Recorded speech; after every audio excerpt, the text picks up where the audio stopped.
কি গো, এই কনকনে ঠান্ডায় তোমরা সবাই কেমন আছো?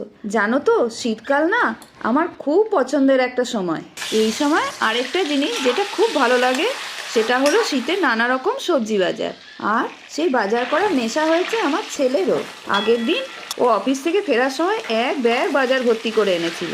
বাড়ি ঢুকেই ছেলে বলল, মা আজকে ভালো পটল পেয়েছি। আর ওর বাবাকে বলল, কালকে সকাল সকাল ভালো চিংড়ি মাছ এনো, মা অনুষ্ঠান বাড়ির মতো পটল চিংড়ি রান্না করবে। ছেলের কথা শুনে ওর বাবা পরের দিন সকাল সকাল মাছ নিয়ে চলে এলো। আমি কিছু চিংড়ি মাছ নুন হলুদ দিয়ে মেখে ভাজলাম, আর কিছু চিংড়ি মাছ নিয়ে আদা পেঁয়াজ লঙ্কা রসুনের সাথে পেস্ট করে নিলাম। মশলার সাথে চিংড়ি মাছ পেস্ট করে নিলে না স্বাদ অনেক গুণ বেড়ে যায়।